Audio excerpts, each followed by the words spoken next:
Good morning, dear students. In the previous video, we had a discussion about structures. That in the previous sessions, we had a discussion about the keys called as a system calls. System calls in the sense we are going to request to the OS. We are in the sense users. Users are going to request to the OS that by clicking.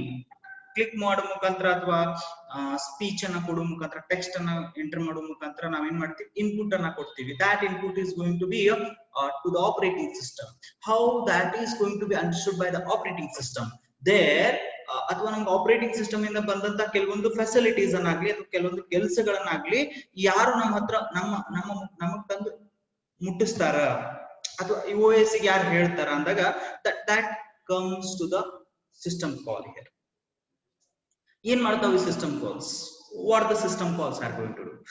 If I click ಮಾಡಿದಾಗ that will be taken assume that if it is a process which want to execute synchronously, that is simultaneously one by one execute ಆಗಬೇಕಾಗಿತ್ತು ಅಂದ್ರೆ this is CPU scheduling.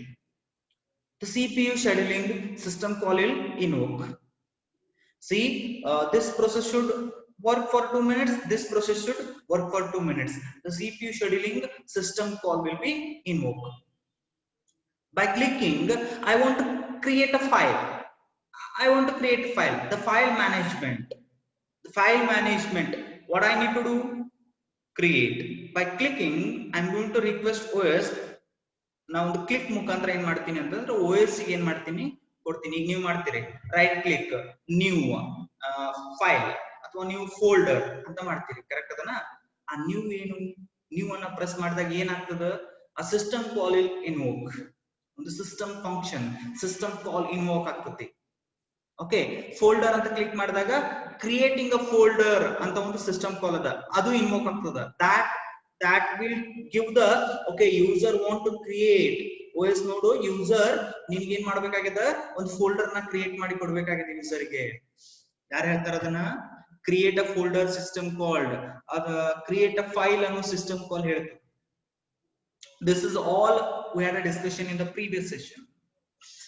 So after that system calls, how the system call is going to reach the hardware ಅಥವಾ operating system ಹೆಂಗ್ hello ಮಾಡ್ತದ request ಅನ್ನ? S, of course ಅಲ್ಲಿ ನಮ್ಗೆ ಏನ್ ಕಲಿಬೇಕಾಗ್ತದೆ ನಾವು ಅಂತಂದ್ರ ಅದರ ಸ್ಟ್ರಕ್ಚರ್ ಹೆಂಗ ಅನ್ನೋದ್ರ ಮೇಲೆ ನಾವು ಕಲಿಬೇಕಾಗ್ತದೆ. ಸಿಂಪಲ್ ಅದರಿ, ಒಂದು ಸ್ಟ್ರಕ್ಚರ್ ಅನ್ನ ಹಾಕಿ ನಾನಿಲ್ಲಿ. Before going to the structures we need to learn some important term here. We need to learn one important term, that is kernel. That is a kernel. What do you mean by the kernel, sir? Kernel ಅನ್ನು ಅರ್ಥ ಮಾಡ್ಕೋಬೇಕು ಅಂತಂದ್ರೆ we need to understand this basic structure first. A house of yours, ನಿಮ್ಮ ಮನೆ ಅದ ಅಂತ ಇಟ್ಕೋರಿ. ಆ ನಿಮ್ಮ ಮನೆಗೆ ಸೆಕ್ಯೂರಿಟಿ ಪರ್ಪಸ್ ನೀವು ಡೋರ್ ಅನ್ನ ಫಿಕ್ಸ್ ಮಾಡಿರ್ತೀರಿ. Of course ಎಲ್ಲಾ ಮನೆಗೂ ಡೋರ್ಸ್ ಇರ್ತವೆ. So after that door we need to build a compound. We are building a compound. For that compound we are having a gate. Nowadays a smart gates are there. In the sense authorized gates ಅಂತ ಕರಿತೀವಿ ನಾವು. ಏನೋ finger ಅನ್ನ press ಮಾಡಿರ್ತೀವಿ ಅಥವಾ ನಮ್ಮ I ಏನಂತಾರ retina scan ಮಾಡಿರ್ತೀವಿ. ಇವೆಲ್ಲವೂ ಟೆಕ್ನಾಲಜೀಸ್ ಬಂದಂಗ ನಿಮ್ಗೆ ಇಂಪ್ರೂವ್ಮೆಂಟ್ ಆದಂತವು. ಈಗ ನಾನ್ ಹೋಗಿ ನನ್ನ ಫಿಂಗರ್ ಅನ್ನ ಪ್ರೆಸ್ ಮಾಡಿದ್ರೆ ಆ ಗೇಟ್ ಓಪನ್ ಆಗುತ್ತೆ. ಇಲ್ಲ ಅಂದ್ರ that gate will not open. By reading my retina that gate will open. It will not open until my retina comes to the scan. These are the security purpose we are giving at all. Adin bidre adu secondary. So hinga we want to, if this man want to access the gate, he need to crack the security. He need to crack the security of this. ಇಲ್ಲಿ ಯಾರೋ ಒಬ್ರು ಬೇರೆಯವ್ರ ಮನೆಗೆ ಹೋದೆ, ನಾನು ಬೇರೆಯವ್ರ ಮನೆಗೆ ಹೋಗಿ ನನ್ನ ರೆಟಿನಾ ಸ್ಕ್ಯಾನ್ ಮಾಡಿದೆ ಅಂತಂದ್ರೆ will that gate opens? No. So why we need to protect our house? Why we need to protect our rooms? Why we need to add the doors? Because our house contains some valuable things and our house contains our own personal things. It may be our personal talks, it may be our personal what do we call, diaries, computers and all the things that will not be accessed by the public. ಯಾರೇ ನಿಮ್ಮ ಮನ್ಯಾಗ ಬಂದು ಊಟ ಮಾಡ್ಲಿಕ್ಕೆ ಆಗ್ತದ ಅಂದ್ರೆ in the sense ಯಾರೋ ಹಾದಿ ಒಳಗೆ ಹೊಂಟಿರ್ತಾರ, ಹೋಗೋರು ಬಡ ಬಡ ಬಂದು ನಮ್ಮ ಮನಿ ಒಳಗಡೆ ಬಂದು ಅಡಿಗೆ ಮನಿ ಒಳಗಡೆ ಬಂದು ಎಲ್ಲ ಹಾಕೊಂಡು ಊಟ ಮಾಡ್ಲಿಕ್ಕೆ ಸಾಧ್ಯ ಅದನ, ಪಾಸಿಬಲ್ ಅದನ. If they are your guest, yes, ಅವ್ರು ನಿಮ್ ಗೆಸ್ಟ್ ಇದ್ರು ಅಂದ್ರೆ ಮಾತ್ರ ಒಳಗಡೆ ಬಂದು ನೀವೇ ಹಾಕೊಡ್ತೀರಿ. ಅದು ಪರ್ಸನಲ್ ಇರ್ತದೆ. ಹಂಗೆ ಇಲ್ಲಿ ಕಂಪ್ಯೂಟರ್ ನ ತಗೊಂಡೆ ಅಂತಂದ್ರ ಯೂಸರ್ ಅದಾನ, ಇಲ್ಲಿ ಹಾರ್ಡ್ವೇರ್ ಅದ, ಕಂಪ್ಯೂಟರ್ ಒಳಗ ಹಾರ್ಡ್ವೇರ್ ಅದ, ಯೂಸರ್ ಅದಾನ. ಯೂಸರ್ ಒಂದಿಷ್ಟು ಪ್ರೋಗ್ರಾಮ್ಸ್ ಅನ್ನ ಕ್ರಿಯೇಟ್ ಮಾಡ್ತಾನ, ಈ ಹಾರ್ಡ್ವೇರ್ ಒಳಗ ಒಂದಿಷ್ಟು ಇನ್ಫಾರ್ಮೇಶನ್ಸ್ ಅದ, that can be accessed by the user, but ಅಲ್ಲಿ ನಿಮಗೆ ಸೆಕ್ಯೂರಿಟಿ ಕೊಡ್ತಕ್ಕಂತ ಒಂದು ಲೇಯರ್ ಅದ. whether this programmer is authorized, whether this user sending the program, whether it is harmful to the hardware. ಈ ಪ್ರೋಗ್ರಾಮರ್ ಏನ್ ಕಳಿಸ್ಲಿಕ್ಕತ್ತಾನಲ್ಲ, program processor, ಅದೇನ್ರಿ ನನ್ನ ಹಾರ್ಡ್ವೇರಿಗೆ problem ಉಂಟು ಮಾಡ್ತದ? Question arise ಮಾಡಿದಾಗ ನೀವೇನ್ ಮಾಡ್ತೀರಿ? ಇಫ್ ಈ ಗೇಟ್ ಏನು ಫಿಂಗರ್ ಅಥವಾ ರೆಟಿನಾ ಸ್ಕ್ಯಾನ್ ಮಾಡಕತ್ತಿಲ್ಲ, ಬಟ್ ಈ ಯೂಸರ್ ಎಂಟರ್ ಆಗ್ಬೇಕು ಅಂತಂದ್ರ ಈ ಗೇಟ್ ಪ್ರೊಟೆಕ್ಟ್ ಮಾಡಂಗಿಲ್ಲ, ಅವಾಗ ನೀವೇನ್ ಮಾಡ್ತೀರಿ? ಇಲ್ಲಿ ಸೆಕ್ಯೂರಿಟಿ ಗಾರ್ಡ್ ಅನ್ನ ಹಾಕ್ತೀರಿ. It is not automatic gate. ಇಲ್ಲೊಬ್ಬ ಏನ್ ಮಾಡ್ತಾನ? ಸೆಕ್ಯೂರಿಟಿ ಗಾರ್ಡ್ ಬರ್ತಾನ, ಅವ ಎಲ್ಲಾರನು ಚೆಕ್ ಮಾಡಿ ಒಳಗ್ ಬಿಡ್ತಾನ. ಕರೆಕ್ಟ್ ಅದ್ರಿ? I hope you are getting. So ಈಗ ಏನಾಗ್ತದ ಅಂತಂದ್ರ ಇಲ್ಲಿ ನೋಡ್ರಿ, ಯೂಸರ್ ಇಲ್ಲೊಬ್ಬ ಸೆಕ್ಯೂರಿಟಿ ಗಾರ್ಡ್ ಅಂತ ಇಟ್ಕೋರಿ. The security guard will allow you to enter the compound if you are authorized. ಹಂಗೆ ಯೂಸರ್ ಕಳಿಸ್ತಕ್ಕಂತ ಪ್ರೋಸೆಸ್, ಯೂಸರ್ ಕ್ರಿಯೇಟ್ ಮಾಡಿದಂತ process want to access this hardware. This process want to access this hardware. If it is a virus, what it going to cause? The hardware will be crashed. ಅರ್ಥ ಆಗ್ಲಿಕ್ಕದ? So the hardware will be crashed ಅಂತ ಹೇಳಿದ್ವಿ. So hardware ಏನಾಗ್ತದ? Crash ಆಗ್ತದೆ. Simple fund ಅನ್ನ ಅರ್ಥ ಮಾಡಿಸ್ಲಿಕ್ಕೆ ಪ್ರಯತ್ನ ಪಡ್ಲಿಕ್ಕೆ ಸ್ವಲ್ಪ ನೋಡ್ರಿ. ಸೆಕ್ಯೂರಿಟಿ ಲೆವೆಲ್ ಒಳಗಡೆ ಒಬ್ರು ಯಾರೋ ನಮ್ಗೆ ಹೆಲ್ಪ್ ಮಾಡ್ಲಿಕ್ಕೆ, ಆ ಒಬ್ಬರ ಬಗ್ಗೆ ನಾವು ಅರ್ಥ ಮಾಡ್ಕೋಬೇಕಾಗದ, ಅವ್ರು ಹೆಂಗ್ ಹೆಲ್ಪ್ ಮಾಡ್ಲಿಕ್ಕೆ ಅಂತ. ಸೊ ಸಿಂಪಲ್ ಅದ. ನಾನು ಜನರಲ್ ಎಕ್ಸಾಂಪಲ್ ಆಗಿ ನಮ್ಮ ಮನೆಯನ್ನ ತಗೊಂಡೆ. ಮನೆಗೆ ಒಂದು ಡೋರ್ ಇರುತ್ತೆ, ಡೋರಿಗೆ ಒಬ್ರು ಗೇಟ್ ಇರ್ತದೆ, ಗೇಟಿಗೆ ಒಬ್ರು ಸೆಕ್ಯೂರಿಟಿ ಗಾರ್ಡ್ ಇರ್ತಾರೆ. ಆ ಸೆಕ್ಯೂರಿಟಿ ಗಾರ್ಡ್ ಕೆಲಸ ಏನು ಅಂತಂದ್ರ, ಇಲ್ಲಿ ಬರ್ತಕ್ಕಂತ ವ್ಯಕ್ತಿಗಳನ್ನ ಆಥರೈಸ್ಡ್ ಅದಾರೋ ಇಲ್ಲೋ, ದೇ ಆರ್ ಅನ್ಫೇತ್ಫುಲ್, ಯಾರೋ ಒಬ್ಬ ಪಬ್ಲಿಕ್ ಹಾಯ್ ಹೊಂಟಾವ, ಈ ಮನೆಯೊಳಗೆ ಎಂಟರ್ ಆಗ್ಲಿಕ್ಕೆ ಬರಂಗಿಲ್ಲ, ಹಂಗ ಎಂಟರ್ ಆಗ್ತಾನ ಅಂತಂದ್ರ it is not secured. So ಈ ವ್ಯಕ್ತಿಯ ಕೆಲಸ ಏನು, ಈ ಗಾರ್ಡ್ ಕೆಲಸ ಏನು, ಈ ವ್ಯಕ್ತಿಗಳನ್ನ ಅನ್ಅಥರೈಸ್ಡ್ ಆರ್ ಅಥರೈಸ್ಡ್ ಅಂತ ಚೆಕ್ ಮಾಡೋದು. ಹಂಗೆ ಇಲ್ಲಿ ಯೂಸರ್ ಅಂತ ಬರ್ತದ. ಈ ಕಂಪ್ಯೂಟರ್ ಒಳಗಡೆ hardware, computer which contains a hardware. ಈ ಪ್ರೋಸೆಸ್ ಯಾರ ಹತ್ರ request ಮಾಡ್ಕೊತದ್ರಿ? OS needs to check whether that is a powerful program, whether it is going to cause any errors or any damages to my hardware or not. ಈ OS ಒಳಗಡೆ ಈ ಕೆಲಸವನ್ನ ಯಾರು ಮಾಡ್ತಾರ? ಈ ಕೆಲಸವನ್ನ ಮಾಡೋರು ಯಾರು ಅಂತಂದ್ರ ಕರ್ನಲ್. ಈಗ ಸಿಂಪಲ್ ಅದ, ನಿಮ್ಮ ಕಣ್ಣದ, ಓಕೆ, ನಿಮ್ ಐಸ್ ಅಂತ ಹೇಳ್ತೀನಿ ನಾನು.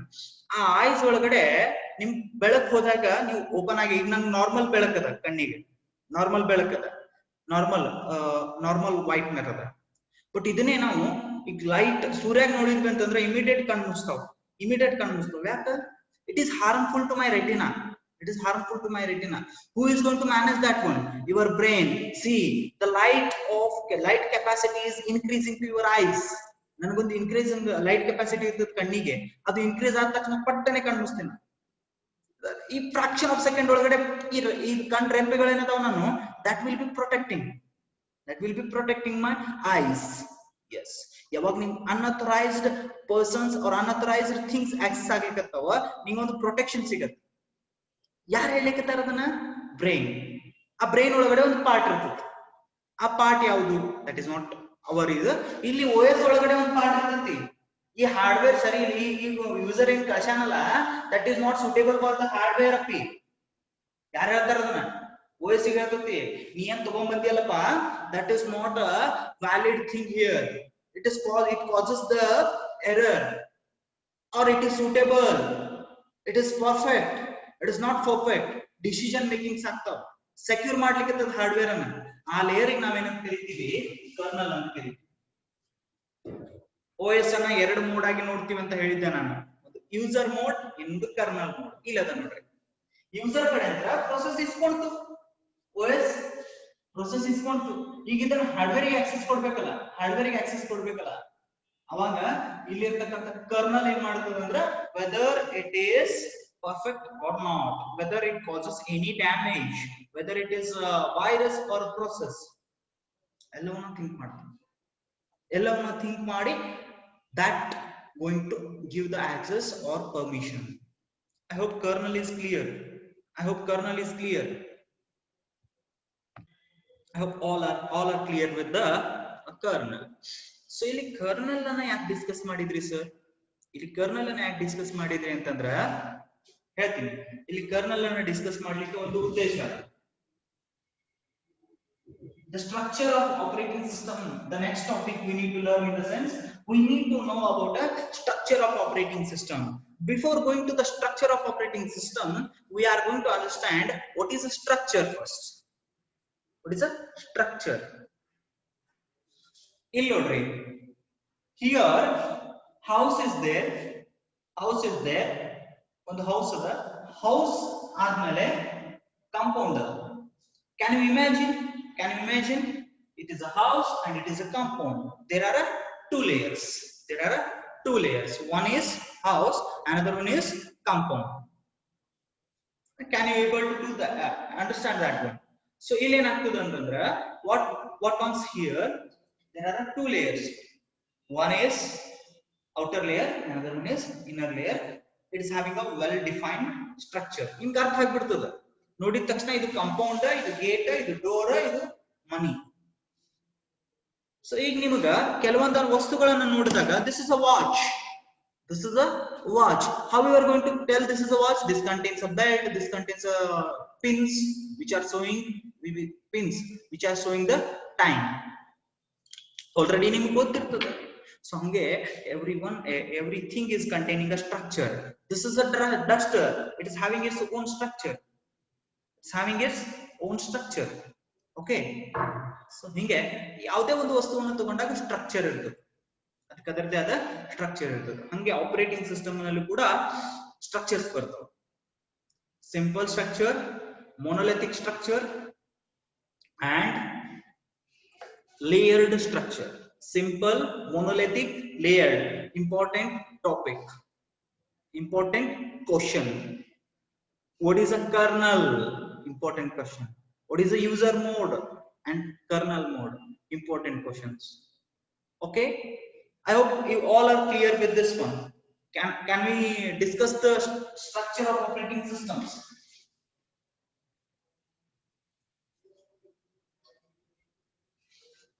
Well, is there any doubts?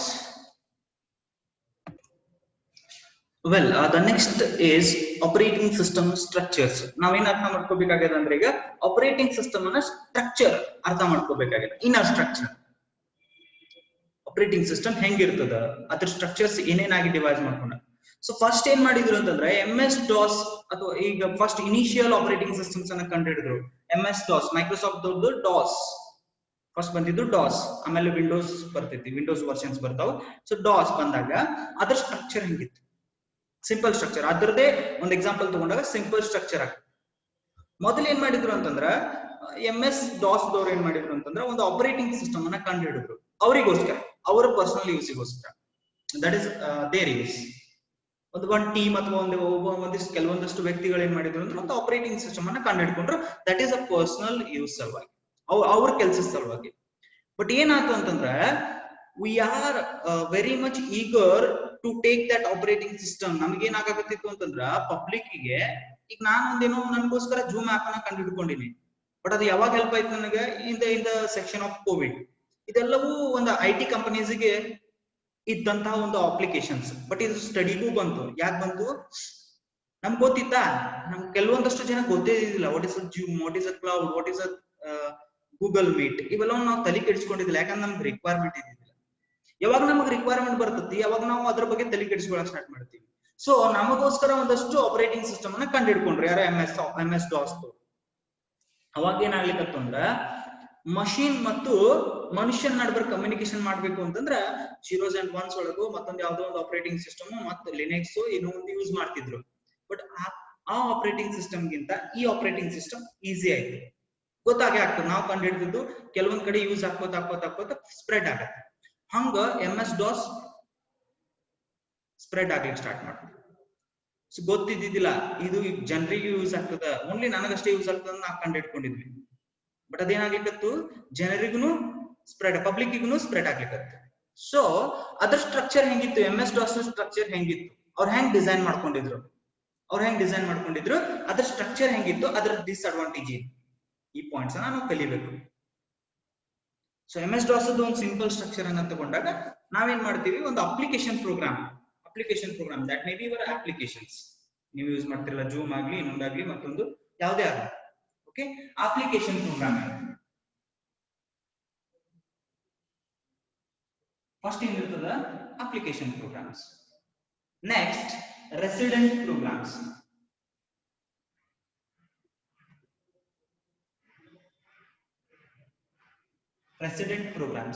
Next drivers, that is device drivers ಅಂತ ಹೇಳ್ಬೋದು.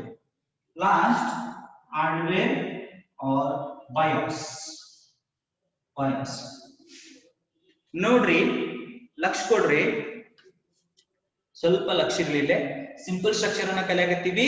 ಇದು MS DOS ಸ್ಟ್ರಕ್ಚರ್. ಇದು MS DOS ಸ್ಟ್ರಕ್ಚರ್. ಕ್ವಶನ್ ಕೇಳ್ತಾನ ನಿಮಗ, mention simple structure with the help of, or discuss the simple structure with the help of MS DOS diagram. ಅವಾಗ confusion ಮಾಡ್ಕೋಬೇಡ್ರಿ. This is what the diagram I am drawing here. This is called as a simple structure of MS DOS. ಲಕ್ಷಿರ್ಲಿ. Application, resident program, drivers and hardware. Application program ಅಂದ್ರೆ ನಿಮ್ಗೆ ಗೊತ್ತದ. You are using the applications. Zoom agli, WhatsApp agli, ಏನಾಗಲಿ ಅವಾಗ ಇದ್ದಿದ್ದಿಲ್ಲ. But applications ಅಂದ್ರೆ ಇವೇ ಬರ್ತಾವ, games. Okay, resident program ಅಂದ್ರೆ ಏನು? ನೀವೀಗ VI ಎಡಿಟರ್ ಯೂಸ್ ಮಾಡ್ತೀರಿ ರೆಡ್ ಹ್ಯಾಟ್ ಒಳಗಡೆ ಪ್ರೋಗ್ರಾಮ್ ಬರೀಲಿಕ್ಕೆ. ಐ ಪ್ರೆಸ್ ಮಾಡ್ತೀರಿ, ಇನ್ಸರ್ಟ್ ಅಂತೀರಿ, ಪ್ರೋಗ್ರಾಮ್ ಅನ್ನ ಬರೀತೀರಿ, VI ಅಂತೀರಿ, ಫೈಲ್ ಅನ್ನು ಕ್ರಿಯೇಟ್ ಮಾಡ್ತೀರಿ. ನೆನಪದನ? ಸೊ ಅದೇನಾಗ್ತದೆ, ನಿಮ್ದು VI ಎಡಿಟರ್ ಇಸ್ ಅಪ್ಲಿಕೇಶನ್. ಆ VI ಎಡಿಟರ್ ಏನ್ ಮಾಡ್ತದ? ಕಂಪೈಲರ್ ಅನ್ನು ಯೂಸ್ ಮಾಡ್ತದೆ. ಕಂಪೈಲರ್ ಏನಿರ್ತೈತಿ, ನಾವು ಇನ್ಸ್ಟಾಲ್ ಮಾಡಿರ್ತೀವಿ, ಪ್ರೀ ಡಿಫೈನ್ಡ್ ಇನ್ಸ್ಟಾಲ್ ಇರ್ತೈತಿ, ಆಲ್ರೆಡಿ ಇನ್ಸ್ಟಾಲ್ ಇರ್ತೈತಿ ಮಷೀನ್ ಒಳಗೆ. ರೆಸಿಡೆಂಟ್ ಆಲ್ರೆಡಿ ಸಿಸ್ಟಮ್ ಒಳಗಡೆ ಇರ್ತಕ್ಕಂತ. ಸೊ ಇಲ್ಲ ಏನಾಗ್ತದ, ಈ ಅಪ್ಲಿಕೇಶನ್ ಅನ್ನ ಡಿಬಗ್ ಮಾಡಿದಾಗ ರೆಸಿಡೆಂಟ್ ಪ್ರೋಗ್ರಾಮ್ಸ್ ಡಿಬಗ್ ಮಾಡ್ತವೆ. ಆಮೇಲೆ ಏನಾಗ್ತದ, ಆ ಡ್ರೈವರ್ಸ್ ಇಲ್ಲಿರ್ತಕ್ಕಂತ ಪ್ರೋಗ್ರಾಮ್ ಅನ್ನ ತಗೊಂಡು ಈ ಹಾರ್ಡ್ವೇರ್ ಕೊಡುತ್ತೆ. ಇನ್ ಫ್ಲೋದರಿ application programs will accessing the resident programs. Resident programs is going to access drivers is going to access the hardware. ಇಲ್ಲಿ ನೋಡ್ರಿ, ನಾ ಲೇಯರ್ ಅನ್ನ ನೆನ್ಪಿಟ್ಕೊಂತ ಹೇಳಿದ್ದೆ ನಿಮಗ. House and compound. ನೀವು ಫಸ್ಟ್ ಏನ್ ಹೋಗ್ಬೇಕು? we need to break this compound, then we need to break the door, then we are going to reach the house. Am I right? See here, ಇಲ್ಲಿ ಏನ್ ಹೇಳಿದ್ದೆ ಅದನ್ನೇ ಇಲ್ಲಿ ನೋಡ್ಕೊರಿ. Application need to reach the resident, need to reach the drivers, need to reach the hardware. Hardware ಅನ್ನ reach ಆಗಬೇಕು ಅಂದ್ರೆ ಇದು ಏನ್ ಮಾಡ್ಬೇಕು? Simple structure. ಇವು ಈ ರೆಸಿಡೆಂಟ್ ಪ್ರೋಗ್ರಾಮ್ ಮತ್ತು ಡ್ರೈವರ್ಸ್ ಅನ್ನ ಆಕ್ಸೆಸ್ ಮಾಡ್ಕೊಂಡೇ ಬರ್ಬೇಕು. ಕರೆಕ್ಟ್ ಅದರಿ? ಇಲ್ಲಿ ತನ ಅರ್ಥ ಆಯ್ತು. ಬಟ್ ಈ ಸ್ಟ್ರಕ್ಚರ್ ಅನ್ನ ಇನ್ನೊಂದು ರೀತಿ ಮಾಡಿದ್ರು. ಏನ್ ಮಾಡಿದ್ರು ಅಂತಂದ್ರೆ, ಒಂದು ಸಣ್ಣ ಮಿಸ್ಟೇಕ್ ಅನ್ನ ಮಾಡಿದ್ರು. ಏನ್ ಮಿಸ್ಟೇಕ್ ಮಾಡಿದ್ರಿ ಸರ್ ಅಂತಂದ್ರ, ಈ ಅಪ್ಲಿಕೇಶನ್ ಡೈರೆಕ್ಟ್ಲಿ ಹಾರ್ಡ್ವೇರ್ ಅನ್ನ ಆಕ್ಸೆಸ್ ಮಾಡಬಹುದು ಅಂತ ಹೇಳಿದ್ರು. ಆಮೇಲೆ ಈ ರೆಸಿಡೆಂಟ್ ಪ್ರೋಗ್ರಾಮ್ಸ್ ಡೈರೆಕ್ಟ್ಲಿ ಹಾರ್ಡ್ವೇರ್ಸ್ ಅನ್ನ ಆಕ್ಸೆಸ್ ಮಾಡಬಹುದು ಅಂತ ಹೇಳಿದ್ರು. ಎಸ್, ಒಂದ್ಸಲ ನೋಡ್ರಿ ಈ ಕಡೆ ನಿಂತು ನೋಡಿದಾಗ layer 1, layer 2, layer 3, layer 4. It is having a well defined structure. ಯಾವ ಕಡೆ ಈ ಕಡೆ ನಿಂತು ನೋಡಿದಾಗ well defined structure ಅನ್ನಿಸ್ತದ. well defined ಅಂದ್ರೆ ಏನು? First application, then resident, then drivers, then hardware. ಅದನ್ನೇ ಈ ಸೈಡ್ ನಿಂತು ನೋಡಿದಾಗ can application directly access the hardware? Yes. Can resident program directly access the hardware? Yes. It is not a well defined structure. ಯಾಕ ಇಲ್ಲಿ middle layer ಅನ್ನ ಬಿಟ್ಟು directly ಯಾರ ಜೊತೆ ಕಮ್ಯುನಿಕೇಶನ್ ಮಾಡಕತ್ತಿ? BIOS or ಹಾರ್ಡ್ವೇರ್ ಜೊತೆ. ಇದು ಮಿಡಲ್ ವಾಲ್ ಬಿಟ್ಟು ಯಾರ ಜೊತೆ ಡೈರೆಕ್ಟ್ಲಿ ಕಮ್ಯುನಿಕೇಶನ್ ಮಾಡಕತ್ತಿ? The simple structure is not well defined structure. It is not a well defined structure. The question may ask, discuss why the simple structure is not well defined. Because the both acts here.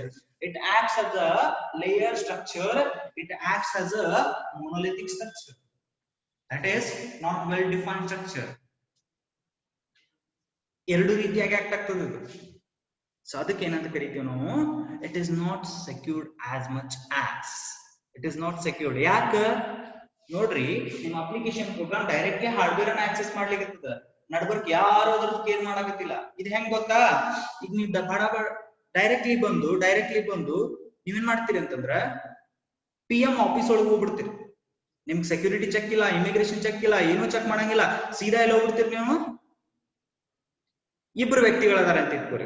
ಒಬ್ಬ ವ್ಯಕ್ತಿಗೆ check ಮಾಡ್ತಾ ಇರ್ತಾರೆ, ಒಬ್ಬ ವ್ಯಕ್ತಿಗೆ check ಮಾಡ್ಕೋತ್ ಬಿಡ್ತಾರ. First guard check ಮಾಡ್ತಾನ, ಆಮೇಲೆ machine ಒಳಗೆ ಹೋಗ್ತಾನ, ಆಮೇಲೆ PM ರೂಮ್ ಒಳಗಡೆ ಎಂಟರ್ ಆಗ್ತಾನ ಅಂತ ಇಟ್ಕೋರಿ. ಇನ್ನೊಬ್ಬ ವ್ಯಕ್ತಿ ಏನ್ ಮಾಡ್ತಾನ ಅಂತಂದ್ರ ಅವ್ನಿಗೆ ಪರ್ಮಿಷನ್ ಇರ್ತೈತಿ, VIP ಇರ್ತಾನ. ಆ VIP ಏನ್ ಮಾಡ್ತಾನ, ಬಡ ಬಂದು PM ಚೇಂಬರ್ ಒಳಗಡೆ ಎಂಟರ್ ಆಗ್ಬಿಡ್ತಾನ. ಆ VIP ಹತ್ರ ಏನ್ರಿ ಮಟೀರಿಯಲ್ಸ್ ಇದ್ದು, ಆ VIP ಅವನಿಗೆ ಹಾರ್ಮ್ಫುಲ್ ಇದ್ದ PM ಅಂದ್ರೆ ಏನ್ ಮಾಡ್ತೀರಿ? ಅದಕ್ಕ VIP ಆಗ್ಲಿ ಇನ್ನೊಬ್ಬ ವ್ಯಕ್ತಿನೇ ಆಗ್ಲಿ ಎಲ್ಲರೂ ಕೂಡ ಲೇಯರ್ಡ್ ಒಳಗಡೆ ಬರಬೇಕು. First guard, then machine, then chamber. ಯಾರು ಡೈರೆಕ್ಟ್ ಆಗಿ ಒಳಗೆ ಹೋಗಕ್ ಬಿಡಬಾರ್ದು. That is not secured. ಅದೇ ರೀತಿ ಇಲ್ಲಿನೂ ಕೂಡ ಅಪ್ಲಿಕೇಶನ್ ಪ್ರೋಗ್ರಾಮ್ ಇದಕ್ಕೆ ಅಂದ್ರೆ ಹಾರ್ಮ್ಫುಲ್ ಇತ್ತು ಅಂತಂದ್ರೆ ಈ ಡ್ರೈವರ್ಸ್ ಅಲೌ ಮಾಡಂಗಿಲ್ಲ, ಅದನ್ನ ಈ ಡ್ರೈವರ್ಸ್ ಒಳಗಡೆ ಬಿಡಂಗಿಲ್ಲ. ಸೊ ಅದಕ್ಕ ಈ ಅಪ್ಲಿಕೇಶನ್ ಪ್ರೋಗ್ರಾಮ್ ಯಾರ ಮುಖಾಂತರ ಬರಬೇಕು? ಈ ಡ್ರೈವರ್ಸ್ ಮುಖಾಂತರ. ಡೈರೆಕ್ಟ್ಲಿ ಇದ್ರಿಂದ ಏನಾಗ್ತೈತಿ? It may crash the system, it may crash the hardware. This is what a disadvantage. Are you clear with this simple structure? I hope by clearing this one, this is a MS-DOS structure. This is a MS-DOS structure. By clearing this one, the one question arises here. One question arises to me. One question arises. That is, sir, ಈ ಕಡೆ ನಿಂತಾಗ layer 1, layer 2, layer 3, layer 4. Okay, from this side that is not well defined, that is directly accessing. ಇಷ್ಟೇ ಬರೀಬೇಕು ನೀವು. Simple ಅಂತಂದಾಗ ನಿಮಗ that is not well defined structure. The first point, the directly application can access the hardware, or indirectly that can access. Indirectly in the sense that can approach every layer, then it can reach, or directly it can reach. ತಿಳಿತದ್ರಿ? ಇದು ಹೆಂಗಂತಂದ್ರ by closing the main door ಅನ್ನ close ಮಾಡೋದು, back door ಅನ್ನ open ಆಗಿಡೋದು. that a person can directly enter into our house. A person can directly enter into our house. This is what a things. ಮುಂದಿನ ಬಾಗ್ಲ close ಮಾಡ್ಕೊಳ್ಳೋದು, ಹಿಂದಿನ ಬಾಗ್ಲ open ಇಡೋದು. ಅಂದ್ರ ನಾವು ಬಂದು ಡೋರ್ನು ನಾಕ್ ಮಾಡ್ಬೋದು, ಆಮೇಲೆ ನಾವು ಡೋರ್ ಓಪನ್ ಮಾಡ್ತೀವಿ. This is a secured. But ಅವ ಏನ್ ಮಾಡ್ಬೋದು, ಹಿಂದಿನ ಡೋರ್ ಲಿಂತ್ರನು ಬರ್ಬೋದು, ನಮ್ಮ ಮನೆಗೆ ಹಿಂದಿನ ಡೋರ್ ಲಿಂತ್ರನು ಬರ್ಬೋದು. ಅದೇ ಅಲ್ಲಿನೂ ಡೈರೆಕ್ಟ್ ಆಕ್ಸೆಸ್ ಐತಿ, ಇಲ್ಲಿ ಡೈರೆಕ್ಟ್ ಆಕ್ಸೆಸ್ ಐತಿ. This is what a difference. I hope it is clear. In the next class, this time out already. Okay, thank you for attending the class. There is no doubt. If you are having any doubts, please ping me a message. Thank you.